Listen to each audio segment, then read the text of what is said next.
Well, hello there, my fellow rushers. How are you doing today? King Rexy here, and today we're gonna be doing a little challenge because why not? I haven't done one of those videos in a while, and I want to do something for the Pirate Kings DLC. I saw Pollux the Wise did the green skins only challenge, so I want to give it my own take, but with a different challenge. So today we're gonna be answering ourselves an important question: can you beat the entirety of the Pirate Kings DLC with just fishes? Now, how does that challenge work? Well, we have two simple rules.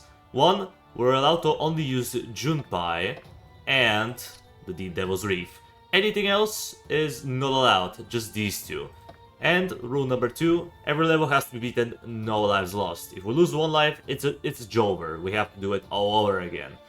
Now, you might be noticing that I'm not adding impossible difficulty as a rule, and that's because, well, let's say I underestimated this campaign just a smidget before I dove into it. So for that, I'm gonna add this as a side quest. How many of the campaign stages in the Pirate Kings DLC can we beat on impossible with no lives lost under these restrictions?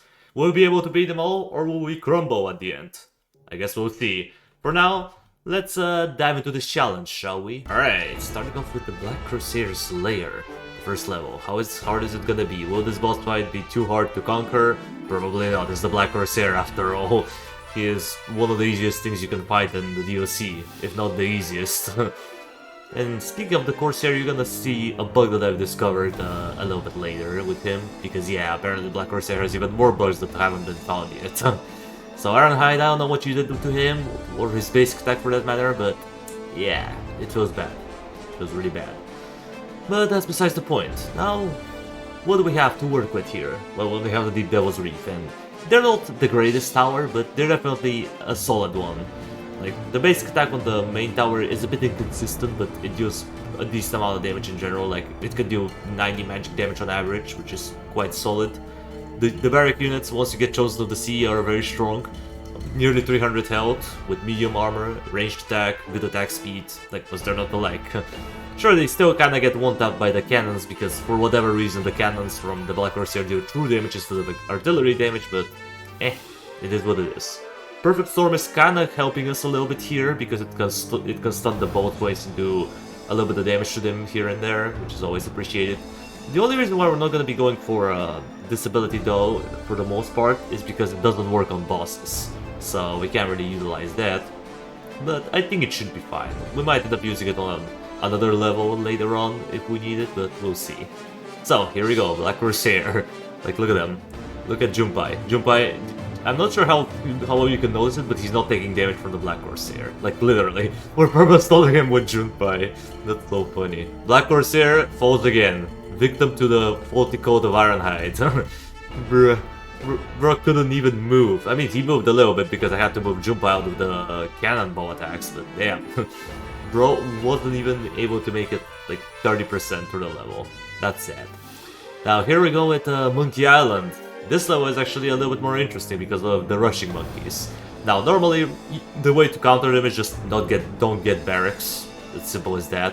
But the problem is you have filibusters who are required to be stalled because once you kill them they spawn a rushing monkey. So yeah, it's a bit of an annoying level, but honestly, it's not too bad as long as you can get past the first like 4 waves. It gets easier and easier. Think of it as like Pandemonium, but you know, just a little bit simpler, I suppose. Because in Pandemonium, you actually have to time your Rain of Fire pretty well. You need to separate units here and there. You need a specific strategy. While here, spamming Deep Devil's Reef with Junpei is surprisingly working out. Now here we have to deal with the Ape Mate, which is kind of an annoying unit, not gonna lie.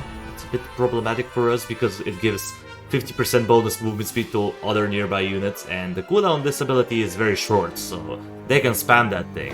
It's very annoying.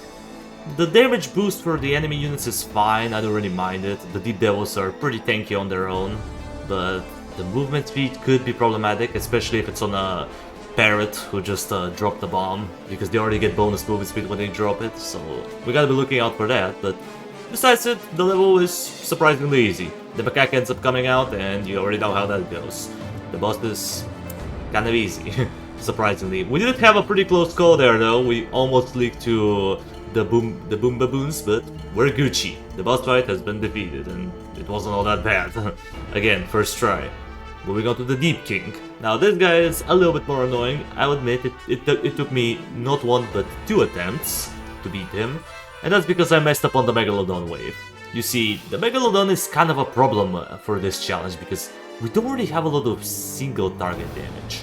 I mean, we do, but we need like a couple of towers to be hitting the target at the same time, which is something you don't want to do for the Meg, simply because, well, he has an AoE insta-kill and he heals every time he kills your units, so we kind of have to keep everything separated. But I think we'll be fine versus the Megalodon this time. I just needed to improve my micro a little bit with Junpai because this thing has 4 seconds cooldown on its basic attack, so if you have a melee hero, you can pretty much perma-stun him. I mean, look at that. Bro's barely moving.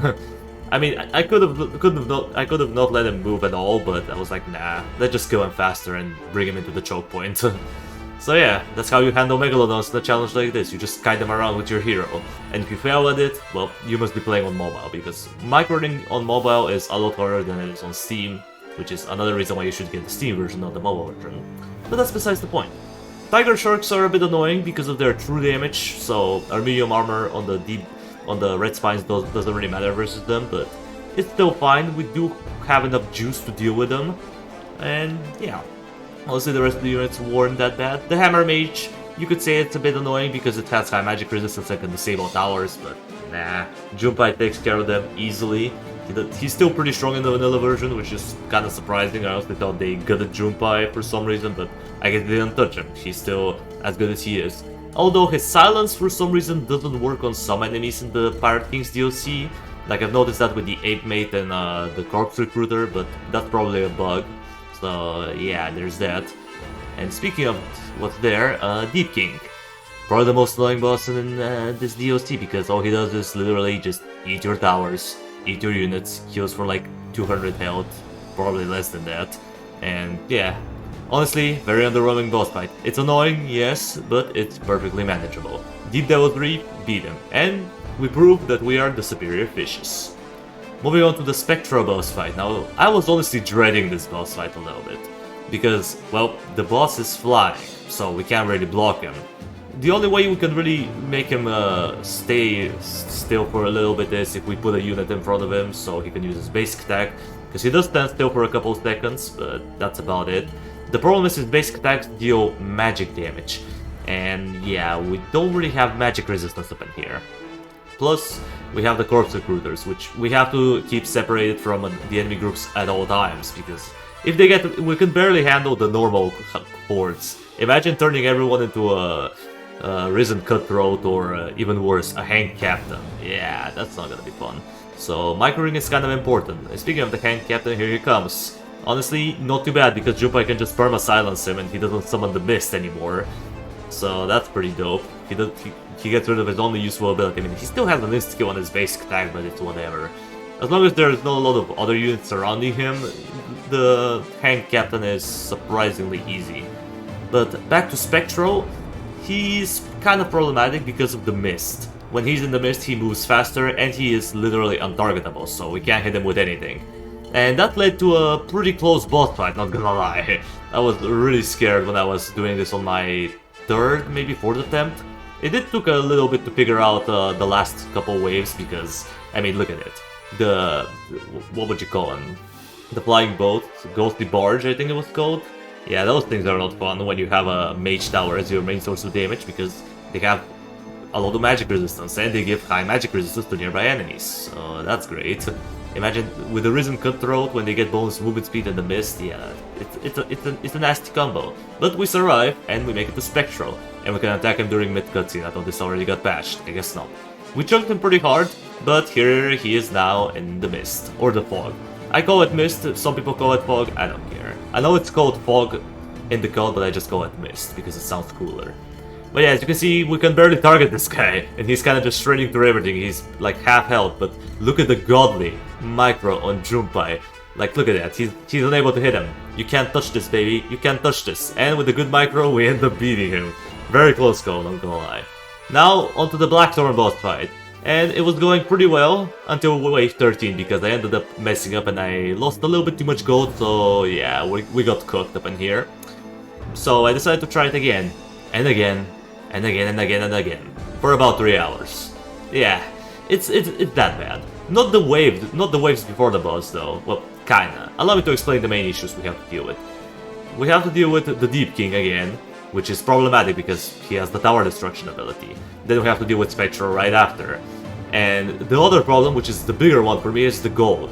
If you are above certain amount of gold, Blackthorn is gonna steal from you. And you know me, I have what we know as the Rexy syndrome. So I never spend my gold, so I lose. Like I probably lost thousands of gold that could have been saved if I was a little bit faster, but yeah, that's a big problem for me, especially with a challenge like this where monies are tight. And the other problem is Blackthorn himself. Not really the unit, but the wave that comes behind him.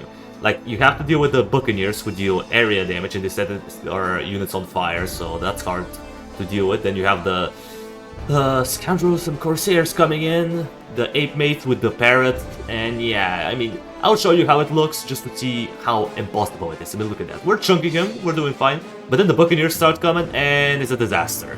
Like, look at that. Look at how bad it is. How are we supposed to handle this? I don't think this is manageable, sir.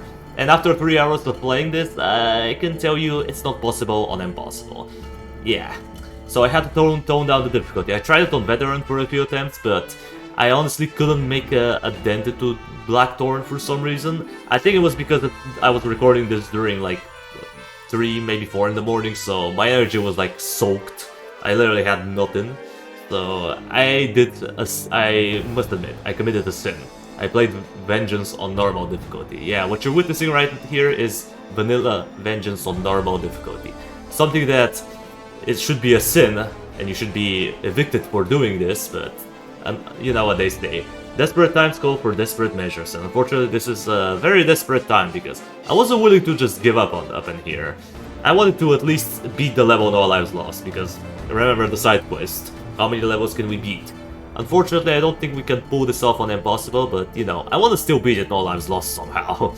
So if I have to go down to normal difficulty, then so be it.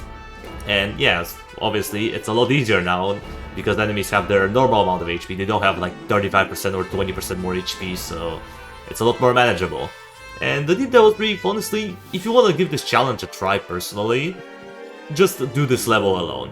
The previous 4 levels are pretty easy, except for maybe Spectral.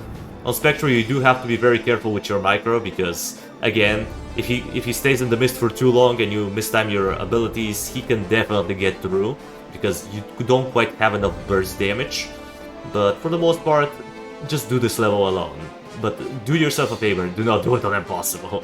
It's not a good idea. You're probably gonna regret it. Like, I spent so much time trying to adjust my strategy, but it just doesn't work. Maybe I am bad, maybe I have skill issue, perhaps I'm washed, but I just couldn't really figure out how to beat Blackthorn on Impossible with this with these restrictions. So I'll leave it to someone more experienced. Maybe World Champion is gonna be able to pull it off. Maybe Cousins one day is gonna go back to Vengeance and try this out, who knows. Maybe MMLH is gonna be able to do it, who knows. But I can't, so let's see how easy it is on normal. Well, it's a lot more manageable, but as you can see, it's still kinda hard to stall Blackthorn, but the units are coming, they keep on coming, but due to the fact they have less HP, it's a lot more manageable. And eventually, after some stress, we finally are gonna beat Blackthorn. And yeah, that took long enough, but hey, here we are. Congratulations, we did it. Yay. So yeah, that's kinda how it ends, unfortunately. But at the end of the day, the question must be answered. Can you beat the Pirate King's DLC with just fishes? The answer is yes. Yes, you can, pretty much. Can you beat everything on Impossible with No Lives Lost? For the most part, yes, but no. You can't really get through Blackthorn. It's literally impossible. By the time you chunk like 30 to 40% of his health, the waves are gonna start overwhelming you from the top path, and then when you spend your resources up there, you're gonna start getting overwhelmed from down there, and it's just a mix. It's a disaster.